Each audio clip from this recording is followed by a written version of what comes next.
Hello everybody, Tom here again, your course coordinator, with a quick, let's say, reflection on what we have done last week and some instructions for the second week already of this e-learning at UNOG course.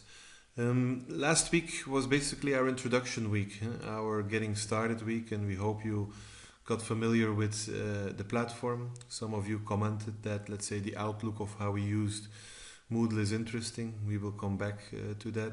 Thanks a lot for all the introductions to the social forum, because it gives us a lot of insights on how we further can adapt the course towards the specific needs that you have mentioned in the fields of e-moderation, blended learning, communities of practice. We are picking all these different elements up together with our needs analysis to further customize this training. Second of all, you're a very heterogeneous group with lots of experience, some people starting, so try also to learn as much from each other. It's also a kind of a team exercise, not only to learn from each other, but also to see what kind of projects we can do together. And that's going to be a bit the scope of this week, at least to establish the framework of these projects and some additional elements which I will explain in a minute. Important for the getting started week, you will see here also the weekly wrap up.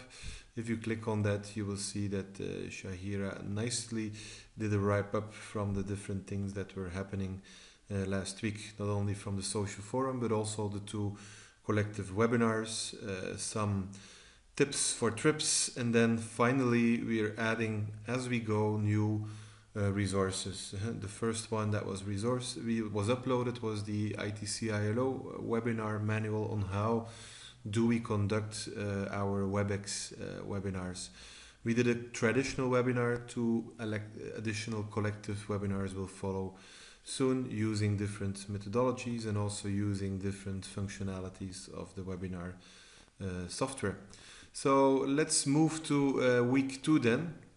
First of all, welcome to the second week, which is titled Concepts and Frameworks Through Practice. What we would like to do with you is again three things. First of all, important that you see this opening video with some practical instructions. Second of all, to get the week started in an inspirational way, we have added a TED video on Coursera, the technology, environment and design videos that are becoming quite popular. More and more videos are also connected to the theme of e-learning and online education, and that's why we thought it's a good starter icebreaker for this week. After the Energizer, we get into practice again, and the first thing we will do is actually analyze interesting, good, bad practices. And what we have done, we selected for you 4 different e-learning courses. Some of them might come from our house, some of them are developed outside our house, but indeed they are different practices, interesting practices that we would like to analyze together with you. How are we going to analyze these courses? Well, all of you have received from us a manual, e-learning methodologies, developed by FAO. And you just have to reread, let's say, 5 pages from page 9 to 14, where you will see the general concepts and frameworks, the different e-learning components, the different approaches, what is e-tutoring, e-facilitation, collaborative activities, and so on. And the big idea is if you can find these components back in one of the 4 courses, you only have to select one course. And if you could illustrate that a bit, that would be a starting point of, let's say, our first analysis, and also do prior assessment of this, let's say, course. What did you think, if this was a good option for e-learning or not? That's our first reflection exercise that we would like to do with you. The second and last exercise brings us actually to your project, and I would like to thank Sabine already to initiate in the social forum the project thread, because indeed in the forum we will be able to discuss what kind of projects we will do, and there needs to be, of course, a bit alignment with the overall UNOG strategies, and that's why several meetings have been, face-to-face meetings have been scheduled during this week. To consolidate this and to the final decision and selection for your projects, we have prepared a kind of a template that you can use. The template, you just basically you download it. It's a Word document. It's 5-6 pages long, and here we would like to ask you to really develop your, let's say, project proposal. Very important, because the more concrete your project proposal is, the more easy it becomes for our coaches to be part of these project teams. So we've asked you several parameters, some practical ones, but also give a rough, let's say, summary of the project proposal. Try to give it also a bit of background so that we understand where the project comes from and how it's aligned with the overall UNOG strategy, a bit of a justification. And then we will actually go into, let's say, the nitty-gritty stuff of the project, trying to see if we already have a project strategy in mind.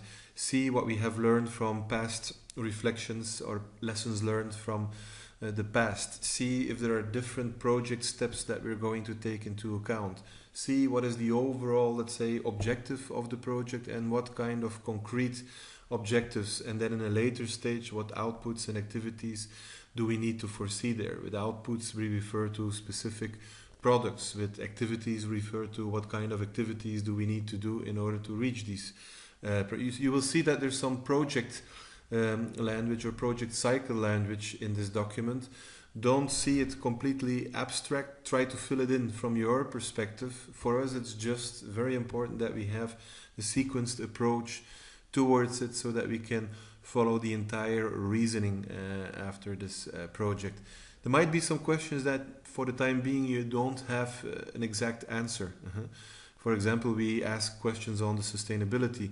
We always ask questions, will there be additional budget needed? These might be questions that first you're not sure yet on how to answer, or you don't have all the information in place, and probably this will come up throughout the project. So don't worry about that at this stage. For us, it's important that we have a rough draft project proposal that is validated internally at UNOG, and that for us gives us the necessary food for thought to guide and coach you in the upcoming 7 weeks.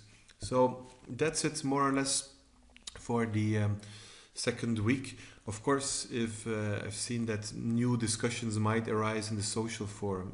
I discovered that Almudena is quite interested in setting up a community of practice within Moodle. Maybe it's part of her project, but maybe not. So we're also open to continue different discussions out there and see how we can support you. So I'm pretty sure this will be an interesting week again. Thanks and good luck. And if you have any issues, don't forget to contact us, and we will meet and greet each other virtually this week. Have a nice week. Bye bye.